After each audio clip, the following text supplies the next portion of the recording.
Live in Hollywood. Yes, we are. Don't need this. Can't hear you. So I can hear myself? No, that doesn't work. But hopefully you can hear me okay.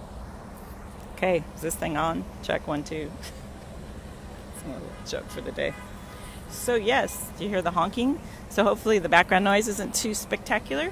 We're going to do a fun little thing on adaptations today. Live from Hollywood. So let me see if I can get your chats going. Say something, someone. Say hello. Say hello if you're here, because I can't tell if you're here unless you say hello. I mean, I can see there's people here, but I can't see who. So yes, we are in. There's Doug. Yay! Make sure you share into the group. So Hollywood Gatekeepers, here we are. Yes, we're doing these every Wednesday. We've been very consistent. Hi, Michaela. Good to see you. And we're going to talk about adaptations today. And we've been also, there will be a handout. Yay! I know we love our handouts. And so we've also been emailing. I hope you're checking your emails because we email. So like when we emailed you kind of the heads up for what we're going to talk about today, we included the handout from last week, and we'll continue to do that. So we will post the handout in here, but if for some reason, like last week, I posted the wrong handout, I have updated that since, and then we went ahead and emailed it too. So we want to make sure you have it. And thank you for those of you that reminded me that was the incorrect handout. Glad you're paying attention. Little test for you. So today, very exciting. I know I'm in Hollywood. Can you tell how glamorous it is? Hollywood is so glamorous. Cracking myself up already. So I'm going to turn the camera around, kind of give you my view. It's pretty spectacular, actually. We had requests last time, and if there's ever something you want to see, I will do my very utmost, like in California anyway, like if I'm in LA. Hi, Bonnie. Nice to see you. If there's something that you would like to see, we had requests for the Hollywood sign. So this is kind of it's not a very, it's kind of, as you can see, there's, for California, this is where it's just terrible weather. Sorry. But it's really bad weather. We have relatives in North Dakota, and they would call in all the time. Hi, is it Larry? Larry, right? It was such a blonde giggle.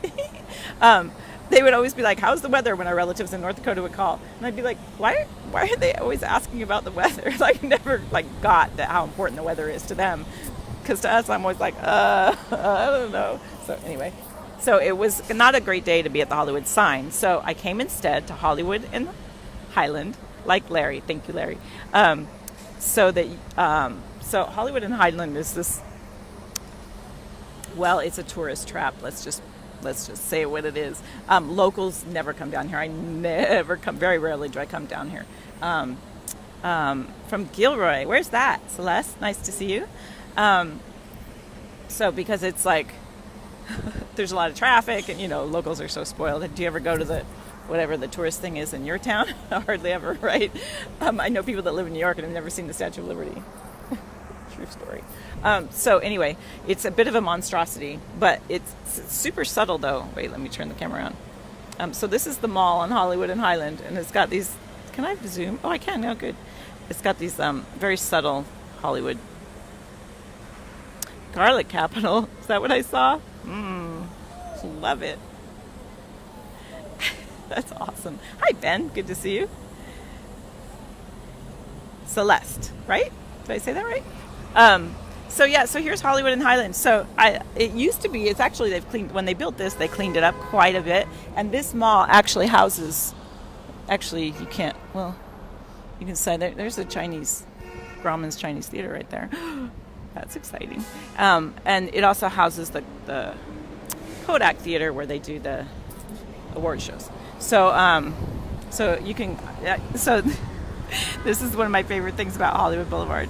So if you go down there, so we have more. That's Deadpool, isn't it? And Spider-Man. But the thing is they don't have the rights to use the actual costumes. So they're always just a little left of center. It's not quite Spider-Man. And look, Spider-Man has a fanny pack. It's like my favorite thing ever. It cracks me up. And I'm really sad that some of the Disney characters aren't here, because those are the best. Because it's like, I think that's Mickey Mouse. I think. And who's that guy in the green? Anyone? Star Trek, maybe? I don't know. They all seem to know each other. And then there's some of them. I saw a Superman earlier, and people actually they get their picture taken with them. Like, it's pretty spectacular. And I know it's October, but this is all year long. This happens. I was going to do this after, but it's just too fun. And then there you have yes. Oh, Farmer's Market. That would be a good one. I could go to Farmer's Market. And then, as you can see, all the stars and whatnot. So I'm going to go ahead and start talking about adaptations, but since it's such a fun view, I'm going to just let you look. And then afterwards, I'll explain a little bit more so that if you guys have to go, we used to do, we've gotten away from doing playtime. That used to be a thing at the end of everything. We'd do playtime. We'd do silly hats or something. And so, or whatever, I'd show you where I am. So we're going to start doing that again because I had forgotten we don't do that anymore. And so every bus is all about movies and TV here, and junk. Could that timing be any better? So the El Capitan is owned by Disney, and there's why there's a Disney store. So often, and I'm sad that they don't have one today, they do premieres here. And so you can stand up here and see the movie stars that are in the movies that come to the premieres. And there's the Jimmy Kimmel Show. I said I was going to do this after. Okay, so adaptations. And then what do you suppose her job is? Okay. I just want to play. I just want to be tour guide. Maybe we need tour guide Tuesdays. I don't know. Anyway, so let me know if you have any questions about this area or if there's something you want me to show you. And at the end, I'll walk over because it's a little bit of a walk and show you the Hollywood sign. But we are talking about adaptations today. And I want to preface this right away with letting you know that we're talking about adaptations, kind of what they are and how they work and whatnot. And then next week, we're going to have a guest. That's going to be something new. We haven't done this in Gatekeepers, and I'm really excited about it. And she is really, I actually took her course because it was so fascinating. She teaches people how to get a book deal, and she's really, really smart. So I'm feel so honored to have her. She's going to be fantastic. So yeah, I'm going to forget how to do this. Alishi, right? I know we did this before. So, okay. So adaptations. So I'm just going to kind of dive in, and I'll keep, we'll be like looky-loos while I talk about adaptations. I'm not a fan of multitasking. That's not a thing I typically, yay, I did it right. It's not something I typically promote. But these sessions, you can go back and look at the handout. You can listen to it more than once. So I'm a little bit looser with the sessions because I feel like multitasking is doing more than one thing poorly. So there's a basketball player. That's new. What's his deal? And I'm going to be super squirrel doing this because I really stink at multitasking. Okay, I'm going to try not to look too much unless you say a comment that you need me to point something out. Go ahead if you want to. That's fine. Okay, so there are many types of adaptations. Most people think of an adaptation as being just a book that then gets turned into a movie. And there's also book or novel. Those are two different things. So I'm just going to kind of run down the different types of adaptations of things that can be turned into movies. And when they do the Oscars, they do the screenplay for best screenplay, best original screenplay, which is just, from the screenwriter's mind, and then best adaptations. So, hey, Brendan, nice to see you.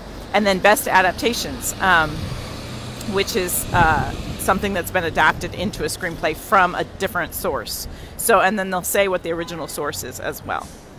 And the Writers Guild, I believe, does both categories as well. So, hey, Shree, screen reader alert, yay! Here, I know what you can do. Look at this. It's the movie Coco. I guess that's what's showing here. Total on your left, Washington Square. Okay, now I'm going to start singing musicals. What's that from? Our Town. No, not Our Town. Wonderful Town. So a book or a novel or an autobiography or a memoir, those are all types of basic books. Those are all sources for adaptations. A short story can be an adaptation, just a plain news article, just a quick, article that you see in the newspaper or a magazine or something like that. That can be turned into a film and would be technically an adaptation. Short films often, very commonly, actors do this for some reason. I think... know why exactly. Probably because they don't want to invest in the whole thing of a feature. But they'll do, like Sling Blade is kind of a famous example that Billy Bob Thornton wrote, and I think he directed it and acted in it, and he created a short film. But short films are often created, Whiplash is another one, where they did, autobiography goes in there too. they did a short film of Whiplash so that they can get funding. They can show it at festivals. They can enter in short film festival contests so that people can kind of see the idea. And then there's another level, which is called proof of concept, which is not a trailer like what you see. It's in between a trailer and a short film. So it's more like, short film can be anywhere from 10 minutes to 45 minutes maybe. It's considered maybe an hour, but now you're getting in some gray territory there. But a proof of concept is typically 5 to 10 minutes. It's like showing what your story is, but that's not. I wonder. No, that would not be a proof of concept. Would not be categorized, I don't believe, as an adaptation, because what that is a marketing tool, which that's what a short film can sometimes be too, as well is more of a marketing film where here's Jimmy Kimmel. Look, they just all went inside. And there's people little. They're not little. They're grown adults, but they look little. They all look like ants. Sorry. The people that let you in and stuff are called pages for all of these shows, and that's a very common job for actors, struggling actors come and they're pages because then they can be part of the show and work on the set and that kind of thing. So anyway, they're like ushers kind of, super common for actors. Anyway, So you can get funding by doing a short film, and then you can show it to distributors and people that might then give you money to do the feature. Very common.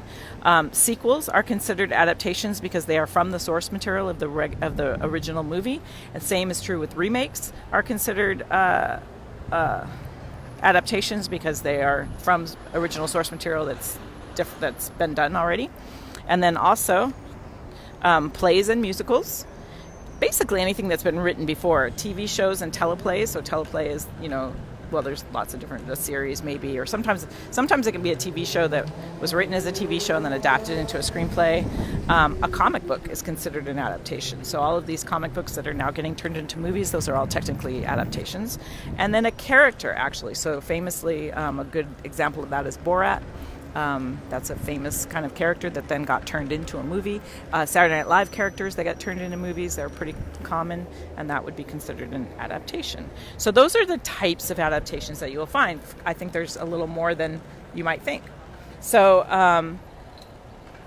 what is the path of an adaptation? Like, how does this go about? So there's a thing called an option, and this is true with screenplays too. You can get your screenplay optioned. An option is basically where someone pays the writer to get the rights to their book. And if you are going to do an adaptation of someone's work, you have to make sure that you have the rights to that work. You have to make sure you have permission. Is that a different Spider-Man? Is that the same Spider-Man?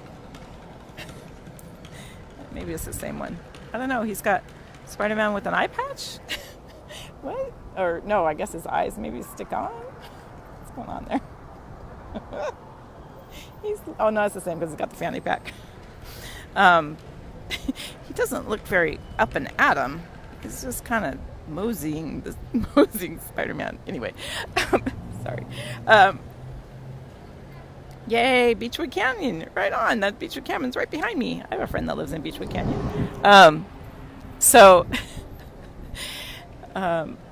see, and there's Deadpool, so it is the same guy.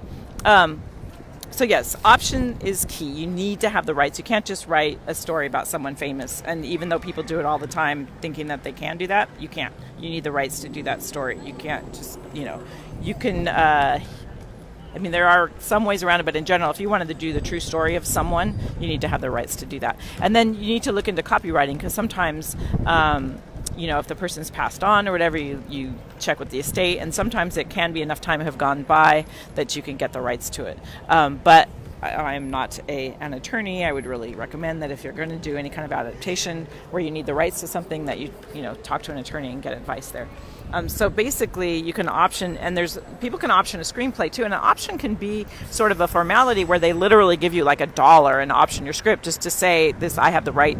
And usually there's a time period, so you option either the screenplay or the book or whatever it might be, and that means that person's going to do their best to try to get this project rolling, and they have a certain amount of time to do that, and then the option expires. So we should do a whole thing on options because there's a lot of different things that go with options. But books need to be optioned optioned in order to be created into screenplays. And so sometimes the person that optioned the film or optioned the screen book, and so now they're going to turn it into a screenplay, sometimes they're not the writer. Sometimes they're just a producer, and then they just produce. Sometimes they're the producer, and then they find a writer. Look, there's T-Rex.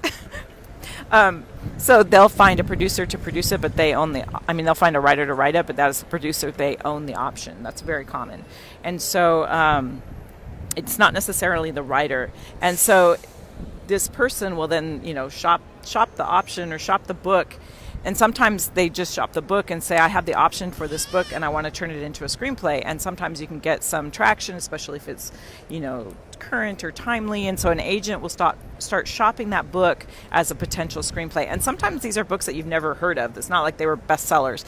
Bestsellers often, when the writer writes the bestseller, especially if it's a known writer, then for sure they option the screenplay as they write the book. Very, very common these days. But if it's an unknown writer, sometimes, and I'm going to ask Kathy to share her opinions on this too, in terms of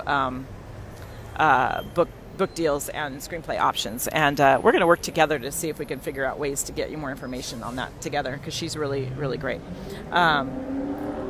So please, that would be great. Oh, the option thing, is that what you mean, Larry? It would be great to do one on options. Often a producer goes to an agent with this book that they have, and it's a book that no one's heard of. And typically, readers that have been reading for a while are the ones that get the books, because it's great. You get paid a little bit more because it's more reading, but it's a big job, right? Because they are trusting you to say, will this make a good movie? And so you're not necessarily critiquing the book like you would a screenplay. You're critiquing it from the perspective of, is it cinematic? Is it too internal? Sometimes that can kill it. There's a lot of things you kind of have to look for. A game of keep away? Oh, I thought you meant I was viewing that. See, I don't do well with multitasking. I get it now. And then sometimes, so the reader will be reading the book and writing a coverage as to whether or not this will make a good movie. Also, sometimes what happens is that, here's a new show that's coming out, I guess, or is that out? Anybody seen this? I haven't seen it. Sometimes as a reader, you will get the book, and then you will get what's known as a spec script. So a spec script is a script that the company didn't necessarily pay for. The writer wrote it on their own. So spec scripts are used both as, we're looking at a spec script to see if we actually do want to option it. That's, now you see how savvy you're getting? So, and then sometimes, got it, thanks Larry. And then sometimes a spec script is actually, especially when it comes to adaptations, you'll get the book, and you'll get a spec script. And the spec script is a script that someone wrote, but you are only judging the writing. You're not judging the screenplay as a project that you're looking to produce. You're judging the writer as to whether or not this writer is appropriate to do the screenplay of this book. And I absolutely loved when I got to where I was doing that. And so usually you work for someone for a while before they trust you with doing that, because it's kind of a big job. So you're like reading, and sometimes they give you a stack of spec scripts that goes with that book, so you can choose the writer that you think would be the best person to do the adaptation. It's pretty unusual for the writer of the book to do the adaptation. That's pretty unusual. Usually they wrote the book. It's such a different thing, which is why, in my opinion, writing coverage is a real thing. You are a writer if you write coverage, because you're writing screenplays in narrative form. It's really difficult to do that. It's two different animals, which is another reason why I'm not a huge fan of treatments, because I feel like writing a treatment is completely different than writing a screenplay. Someone could write a smoking treatment and not be able to write a screenplay, or vice versa. They're just writing a treatment is more like writing a book. So if they're going to do that with novels, if most novelists don't adapt their screenplay, why are they expecting a screenwriter to be able to write a treatment? Okay, anyway, I'll get off that soapbox, but I hope you get what I mean. Okay. So, there's things wafting in my direction. Yeah, there must be a green party around here somewhere. Hopefully I won't fall off the thing. Hey man, secondhand smoke, dude. Okay, anyway. Yikes. Okay, so, Also, sometimes the writer will write both, and I want to talk to Kathy when she comes in, like, what if you're trying to get a book deal and you have the screenplay of it? I think that would be really interesting to see what her take on that as someone who only works with people who to help them get book deals. Be curious to see her take on that. So we will find out that next week. It's a cliffhanger. And then another thing that can happen, and this is, I don't know personally anyone that does this, but I have seen it, and I have seen pathways to get to do it, and it is a writer's job, if it's something you might be interested in, is when a movie is popular, they'll write a book of the movie. So you basically take that movie and turn it into a book. And those are typically done with children's movies and things like Star Wars did it, like action films, like, well, not straight action, but action like Star Wars. What the, is that sci-fi? So, or like, right, I don't know if they did it with Raiders of the Lost Ark or those Indiana Jones series, but you'll see it in sequels sometimes where the movie's already been done, but it's so popular that then they went back and wrote a kind of a novelette of it, and they're usually the paperback things, and so that's why it's usually young audience, either children or like teenagers. They're in that market, and so it's an interesting job. I'd be curious to do a little more research as to, because I remember considering it for a while and then really feeling like, well, it's kind of regurgitating someone else's work, so like, I kind of lost interest in that right away. But I noticed that it was a thing, so that's something to consider, though, if you think that would be fun, and we could do a little more research into how you get into that. So those are some of the paths of an adaptation, and ways that adaptations become screenplays. So then if you are someone who either has a book, let me know if you've written a book, if anybody in here has written a book. Right, that's a really good example, Shri, thank you. The Pirates of the Caribbean has a series of 11, I didn't know they're young adult novels, right? No, I got you. I knew what you meant. They're pirated and pirates. Yes, novelizations. Thank you. You're very smart. I need your vocabulary. Perfect. So I'm writing these down. Options and novelizations. Yes, we should go dive into that. And actually, our guest next week might have some insight into that as well. So those are definitely a route to go, but that's typically not part of the development process where a reader lives. That's more afterwards. And be curious to know like who sparks that. I'll find out. So that if you are a novelist, or you know of a book that you love, and maybe it hasn't been developed into a screenplay and you think it would be good, you can start looking into the rights of that. If you happen to know a famous person or have a connection to a famous person, you can get the rights to that. And Doug wrote a brilliant script. That's how we met, about Ken Norton, the boxer, and because he had the rights to that story. So there's like so much that you can do if you have the rights to something. There's just so much you can do. So if you do want to you're writing a book, yay, congratulations. That's is it a book or a novel?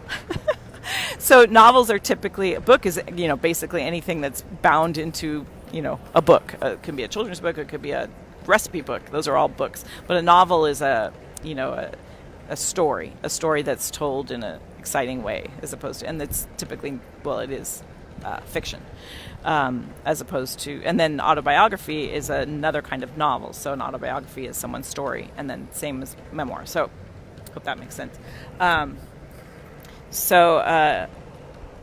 So some of the challenges in adapting, and some of the things as a reader that you would look for when you are deciding whether or not this book would make a good movie. That phrase, the book was better, is so common. Oh, that's right. And Jose Canseco, too. I think I said that wrong. Canseco. Yeah, me and sports. I love baseball. It's baseball, right? I'm glad you're not looking at me right now. It's kind of fun not to have to be the focus. Let's look down this way for a moment. Ooh, ice cream. Is that what that is? Okay, I'm sorry, but is that a clothing store called Prozac? Wait, something sweet. Anyway, so the challenges of that and the things that you're looking for as a reader if you start looking at adaptations. Basically, and the one that anyone who's in the screen reader will know what I'm going to start talking about right off the get-go.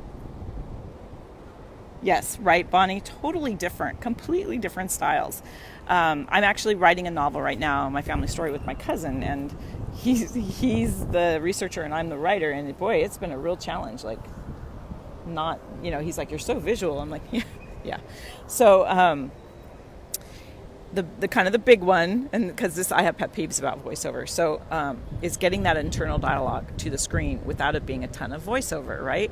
So that's a huge task, and then being able to depict the characters in the way that the novel has got them across. And so a lot of the time you will see a movie that was a novel and it will have the voiceover of the book, and sometimes that can work, but boy, you really have to be good at how to pepper that in.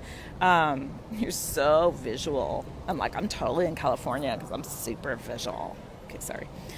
So you have to be able to get that dialogue across. You want to be able to see if you can pull out dialogue. Is there any dialogue that you can pull out? If the whole thing is taking place in the character's head, it's like, wow, okay, so that means that a couple of things. Either they're going to have voiceover, or the character's going to have to talk to themselves, or they're going to have to add some characters in there so that we can see what they're thinking about. We can develop some scenes. And so then you get into, and this is totally fine to develop scenes, add characters, delete characters, that's fine in an adaptation, but you just can't get too far away from the source material. So you also want to be able to depict the characters and really, in a way that's both accurate, especially if it's a true story about someone. You want to be accurate as to who that person was, but it needs to be cinematic. So, if the person, you want to kind of, and the other interesting thing is, okay, so stories have protagonists and villains, right? So sometimes in a book, they don't have the same kind of antagonist as a movie does. The movie is pretty straight ahead, black and white. That's the good guy, that's the bad guy. Even if the villain is developed to where you understand, that you still really get who we're rooting for. In a book, in a novel, it can especially be really, you can just really play with that. And you can even, you can write from different people's perspectives. You can tell what they're thinking. There's so much that you can do that sometimes when you go to adapt that novel into a screenplay, you don't have a villain, you don't have an antagonist, and it can be really difficult. And Ron Howard was criticized pretty extensively for Cinderella Man because he turned the fighter that Russell Crowe was fighting, he turned him into kind of he did kill someone in the ring, but he was actually a really good guy. He was a fighter. He killed someone in the ring. That's something that happens sometimes. But he was actually a pretty good, gentle guy. And yet they portray him in the movie as just being a killer. And he's not. And so there was a lot of pushback about that, but they needed that villain, right? They needed that antagonist. And also you want to make your character in a book, you can have your protagonist be really, really flawed, and people will stick with you because they're getting why this person's flawed. You can really, really dive deep into what's going on with them that's making them behave that way. You don't have that kind of time in a movie to really lay it out. So sometimes characters that are pretty layered will then become more stereotypical, or the producers or the writer will pull out things about them that are flaws because they don't think they can get the audience to root for this person if you see them as they actually were. Whereas in a book, you can really be raw and you can really, really tell about a person. You can see their flaws. But in a film, sometimes if you just present this person, and it's getting a little less now, people are a little more forgiving, but you'll get, people will not root for your character and then your movie will flop. So it's really a challenge to be able to take those characters. So if you read a book and it's really great, but the characters are super gritty, it can be a real challenge. And Dallas Buyers Club is kind of an example of that. And I don't know the whole story, on a deep level, but I do know that the Matthew McConaughey character was changed to be a little more kind of butch and a little more manly and cowboyish than he actually is in real life. He just is more flamboyant and just kind of more gregarious than how that character was portrayed, because they really wanted the message to get across, and they weren't sure they could get it across if their leading character at that time, when that movie was made, behaved in that manner. So really interesting, right? And it's a really a reflection of our society. And like I said, our society is becoming more open to sort of flawed and flamboyant characters that aren't mocked. So you can't have your protagonist be a character that you mock. And even now we're getting so much more sensitive to the mocking thing. It's really interesting. We could do another whole topic on that, of movies where, characters are doing things that in our current society are totally not okay. And yet we just kind of didn't even think about it at the time. So it can be a real challenge to be it. But you want these characters to be interesting, but they need to be accurate in terms of if it's a real person for sure. But even if it's not and the book is popular, you want to capture the characters because people have an idea of who those characters are. And if you don't capture them the way they think that they should be, they'll really turn on you. And like one of my best, I mean, this is a super silly example, but I just love it. My mom was a huge Peanuts fan, huge fan. She loved the cartoon strip, but she couldn't watch the movies. We weren't allowed to watch the movies as kids because she was like, they don't sound like that. That's not how those characters sound. Like, she had such a distinct voice in her head of what these characters sounded like that the movie drove her nuts. She said they're annoying, their voices are annoying. Plus she was a music teacher, so she was really, audio. So she was just like hated the cartoon movies because it didn't reflect the script. So that's the same as can be held true with books of that people love. And I'm actually, one of my favorite books is The Glass Castle. I just absolutely adore that book. And when I heard it was going to be made into a movie, I was like, no, I didn't really want it to. And they actually did exactly what I thought they would do. And it was kind of surprising because the writer was really involved. This is actually a really interesting example because I don't know if it's anybody read The Glass Castle. Let me know if you've read The Glass Castle. And if you haven't, you need to put that on your book list. This woman it's a memoir, and she tells her story, and she just tells her story just plain and simple, and it's horrifying. Her childhood is just insane, but she tells it with this sort of, with just no at all any like animosity or anything, just really straight ahead, really beautifully told, no anger, no sort of in amazement. She tells this story, and then the book's super successful and is like really amazing. So they make the movie, but that's really hard to get across on film, is this sort of being able to tell the story without, as an actor, how do you portray that?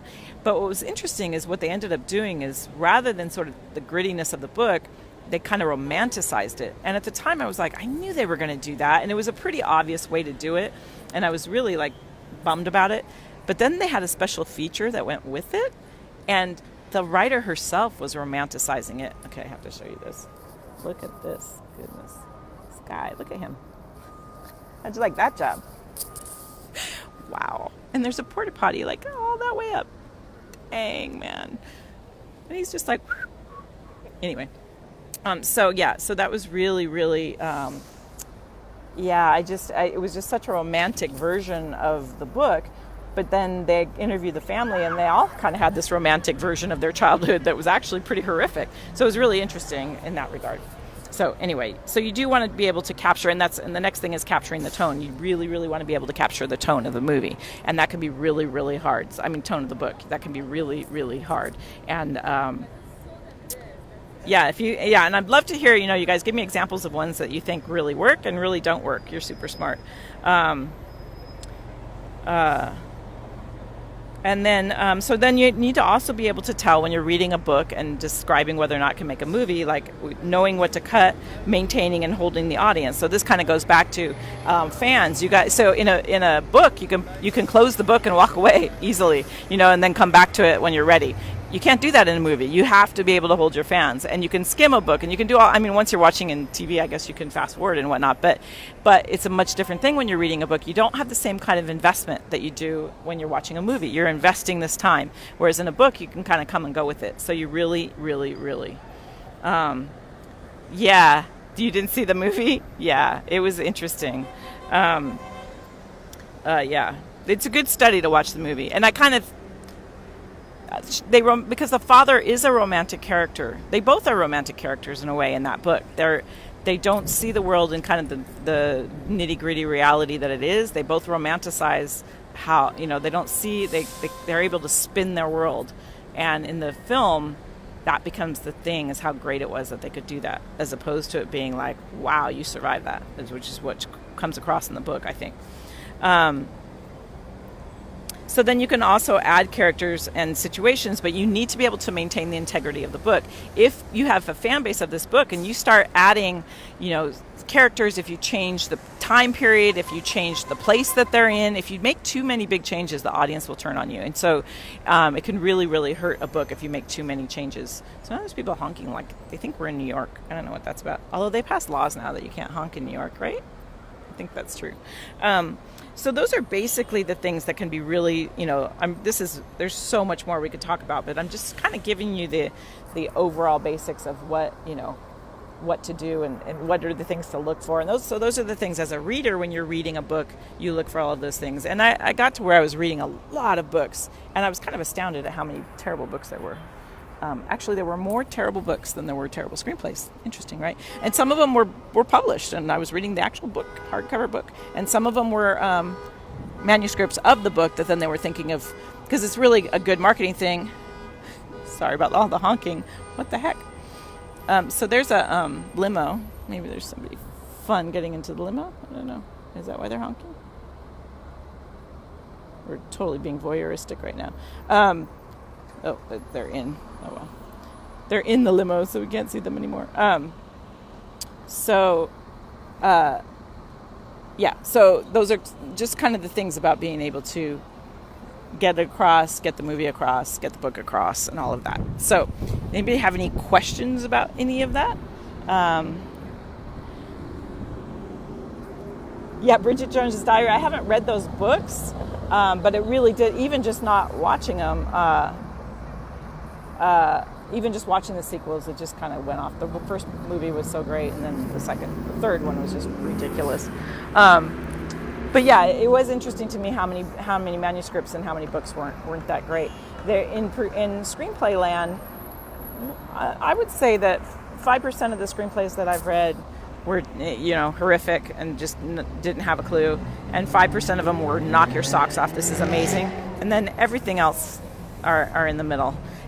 But in books, it was much higher percentage were like, I don't even get what they're trying to do here. Like, really hard to follow and like meandering and maybe it's because I've gotten so fast at reading screenplays that reading a book, but I don't know, I love reading books too. So, but these were books, a lot of them were mysteries, action, that kind of thing. And so it's really, a lot of, things like James Patterson kinds of books, those big popular things. So anyway. So anybody have any questions about any of this? And what's interesting, that's a good point, Shri. I had not seen the Twilight movies, but I had seen clips of the Twilight movies. And Kristen Stewart's been an actress since she was a tiny little thing. But I wasn't that familiar with her work. And so as I watched these trailers, I was like, oh my goodness, this actress is just a wet rag. Like, I really did not care for it because it just seemed like she was just playing one note. And then I read the book and it was like, oh no, she's nailing it. And the books I have to admit, the books were engaging, and it's such a great concept. The idea is so good.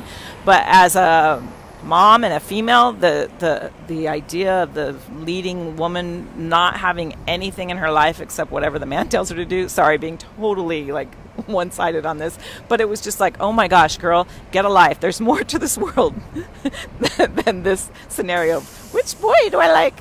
So, and I'm totally marginalizing it. And there were some really interesting themes, and I really like the writer. I think she's an amazing person herself, but I just really, and maybe was too old, and but I could see where young girls were falling for this romanticized version of this world, and I think Romeo and Juliet is an amazing romantic story in all the versions that it's told, but you sort of have this feeling that there's something more going on in these characters' lives, even though they're madly in love with each other. And there are themes of family and that kind of thing in Twilight, but I had a hard time with it. Just gotta say. You can go on for hours and hours about shadows. So we all have our opinions. I know the Twilight movies are very popular with some people, and I'm not really bagging on them. They're beautifully shot. And it's a fantastic idea, and the acting is, now that I know the books, the acting is spectacular, but it's just not a message that I'm behind, or I don't know. I'd be curious to talk to her about that message, actually. So, anywho, did you just log in, Mickey? Mickey, come on, you want to know where we are? Okay, so if nobody has any more questions, look, so we can all go see Jimmy Kimmel. Oh, here's a question I have. So should we go do these? Maybe one day we just go on one of these. I've never done that. Oh, rotate my phone. I've never actually... Sorry, my phone is giving me a message. I've never done one of these open bus tours. That could be fun. It's fun when I think about doing it with you and just kind of, answering questions. So does anybody have any questions about what you're seeing then? So I kept thinking of things, but of course now I've forgotten them. So yeah, this is Hollywood Boot. Oh, there's Hooters. And then there's Cinegrill. There's, food is very prominent here in Los Angeles. So I'm now going to, it is very noisy, I apologize for that. It's actually gotten noisier, I think, because we're getting towards traffic time. So it'll be interesting to see the difference in traffic time. Sorry, picking up my stuff. In traffic time for between when we do our screen readers after this. So let's go over here. So this is this gigantic mall that they kind of, when they cleaned up Times Square, I think it might even be the same company that did this, because Hollywood Boulevard used to be, it's still pretty bad, but it used to be a real dive. And it was always really funny to go to like the Chinese theater and watch the tourists get off the bus, because they would be so excited until they step on the street, and they'd immediately either be disgusted or terrified, because it was like, what the heck? This is Hollywood Boulevard. So they built this mall sort of in response to that, to make a safe place where people could come. It's like got all your typical Dave and Buster's, and this is a sushi place, I think. And then, so, but if you look here, and then it's got the big subtle little elephant. If you look here, hang on. Okay, here we go. You ready? Wait. Here we go. We zoom in. See it? Yay! Hey, person, to the left. Sorry. So there it is. There's the Hollywood sign. And one of these days, when it's a better day, well, I'll hike up there and I'll sit behind it, because it's pretty cool when you're up there. And I have a friend that lives, well, she lives kind of right below it. She lives in Beechwood. And Val, you'll love this. You could sit in her backyard and kind of look to the left and see the Hollywood sign. And then she went on vacation, and her neighbor, everybody, is it Vale or Val? Let me know. Everybody wave. She's at her house waving to us right now. But when she was on vacation, her neighbor built a deck in their backyard and completely blocked her view of the Hollywood sign. It was like, oh, thank you for that. You might be. She's awesome. So there you have it. So Hollywood, here we go. All right, so that's our thing today. And they also have at this mall, one of my favorite things, even more that you can see that sign, is, hang on, see if I can get over there. So, we used to bring my kids, we used to come, my girlfriend, her husband's an actor, and so he's always gone, and my husband's a musician, so he's always gone. So we'd bring the kids here all the time and just like play in the fountain. I have some really amazing pictures, so this is what I wanted to show you. So all along this mall, they have these cool sayings, and they're all about different careers. I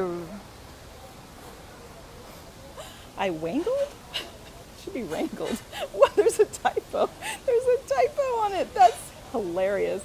I wangled a meeting. It's supposed to be wrangled. A meeting with a big-time cinematographer. You don't know how lucky you are. He told me I'm going to hire you. Womp, womp, womp. They're all that kind of like cheesy Hollywood thing. But I'm going to go wangle a job. You dirty wabbit. All right. So that is it for today, you guys. Next week, we'll have a guest to talk about how to get a book deal. And that will kind of be on the heels of this. So, Vale, got it. Awesome. So we're going to go wangle some jobs, and we will see you next week when we talk about adaptations. And I actually not sure where I'll be, but you'll find out. All right, talk to you soon. Thanks, guys. Let me turn around so do I. Bye. Thanks, guys. Good to see you. Bye. Yeah, and thank you, Doug. Thanks, Doug, too. Awesome. See you next week, and I will add the handout to the link, to the post, the right handout. All right, talk to you soon.